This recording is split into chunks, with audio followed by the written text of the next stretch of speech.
അമ്മയുടെയും അച്ഛൻ്റെ റൂമിൽ വന്നിരുന്ന് മുകളിലേക്ക് നോക്കിയപ്പോഴാണ് പണ്ട് അച്ഛൻ ജീവനായിട്ട് കൊണ്ട് നടന്നായിരുന്ന ഒരു സാധനം പൊടി പിടിച്ച് മുകളിലിരിക്കണുണ്ട്.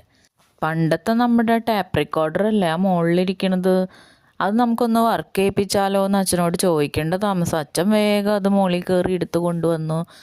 നോക്കിയപ്പോൾ നിറയെ പൊടി പിടിച്ചിരിക്കുക കേട്ടോ. അപ്പോൾ അച്ഛൻ പറഞ്ഞെന്നാൽ ആദ്യം നമുക്ക് പൊടിയൊക്കെ തട്ടി വൃത്തിയാക്കാം, എന്നിട്ട് നമുക്ക് വർക്ക് ചെയ്യണ്ടോ നോക്കാമെന്ന്. അങ്ങനെ അതിനെടുത്ത് കൊണ്ടുവന്ന് പൊടിയൊക്കെ തട്ടണ കാഴ്ചയായിട്ടായി കാണുന്നത്.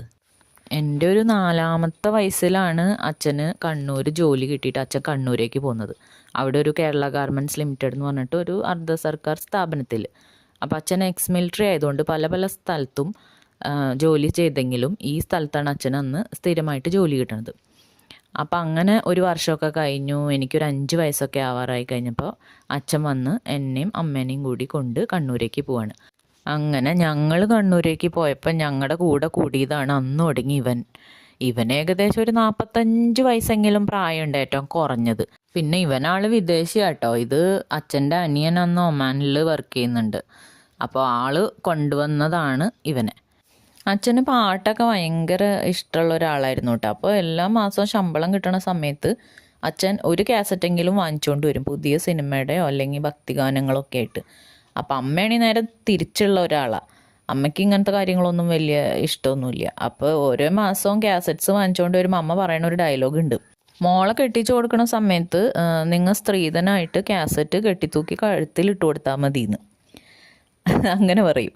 അപ്പം അച്ഛൻ പിന്നെ അതൊന്നും മൈൻഡ് ചെയ്യില്ല. അത് ഞങ്ങൾ കണ്ണൂരിൽ നിന്ന് പോരണ വരെ ഈ പ്രോസസ്സ് ഇങ്ങനെ തുടർന്നുകൊണ്ടേയിരുന്നു. അതുകൊണ്ട് തന്നെ മിക്ക സിനിമ പാട്ടുകളുടെയും കാസറ്റ്സ് ഞങ്ങളുടെ വീട്ടിലുണ്ടാവും. അത് ഒരെണ്ണം പോലും മിസ്സായിട്ടില്ല എന്ന് എനിക്ക് തോന്നണം. അന്നൊക്കെ ഇറങ്ങണ സിനിമയുടെ ഉണ്ടാവും. പിന്നെ കുറച്ച് നാൾ കഴിഞ്ഞപ്പോൾ ഈ സിനിമകളുടെയൊക്കെ ശബ്ദരേഖകൾ ഇറങ്ങാൻ തുടങ്ങി. അതും ഉണ്ടായിരുന്നു.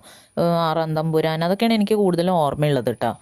പിന്നെ ഞങ്ങൾ കണ്ണൂരിൽ നിന്ന് വീട് ഷിഫ്റ്റ് ചെയ്തൊക്കെ ഇവിടേക്ക് പോകുന്ന സമയത്തൊക്കെ എനിക്ക് തോന്നുന്നു ഒരു 3-4-5 കാർട്ടൂണിലൊക്കെ നിറയെ കാസറ്റ്സ് ഉണ്ടായിരുന്നു. പിന്നെ അത് അവിടെയും ഇവിടെയും ഒക്കെ ഇട്ട് പിന്നെ കുറേ ആക്രിക്കാർക്കൊക്കെ പറക്കിയൊക്കെ കൊടുത്തു. ഇനി ആകെ അത് എടുത്ത് നോക്കിയപ്പോൾ ഇത്രയ്ക്കൊക്കെ ഉള്ളൂ. സിനിമാ പാട്ടിൻ്റെ കാസറ്റ് എന്ന് പറയാനായിട്ട് ആകെ 2 അതിൽ തപ്പി നോക്കിയിട്ടുണ്ടായിരുന്നുള്ളൂ. പിന്നെയൊക്കെ കുറച്ച് ഭക്തി ഗാനങ്ങളൊക്കെയാണ് ഇരിക്കുന്നത്. പിന്നെ നാട്ടിൽ വന്നപ്പോഴാണ് TV വാങ്ങിക്കണത്. TV വാങ്ങിച്ചു കഴിഞ്ഞപ്പോൾ ഇവൻ്റെ ഉപയോഗമൊക്കെ ഇത്തിരി കുറഞ്ഞു തുടങ്ങി. പിന്നെ അത് കഴിഞ്ഞപ്പോഴാണ് DVD ഒക്കെ ഇറങ്ങി. അപ്പോൾ പാട്ട് കേൾക്കലും അതിലേക്ക് മാറി. അങ്ങനെ ഇവൻ തട്ടും പുറത്തും കയറി. അപ്പം നിങ്ങളുടെ ആരെങ്കിലും വീട്ടിലുണ്ടോ ഇങ്ങനെ ഒരു ടേപ്പ് റെക്കോർഡറും കാസറ്റ് കളക്ഷൻസൊക്കെ? അപ്പോൾ ഇന്നത്തെ വീഡിയോ എല്ലാവർക്കും ഇഷ്ടമായെങ്കിൽ സബ്സ്ക്രൈബ് ചെയ്ത് കൂടെ കൂടിക്കോട്ടെ. അപ്പോൾ ഇനി ഇങ്ങനത്തെ വീഡിയോയുടെ ഞാൻ വരാം.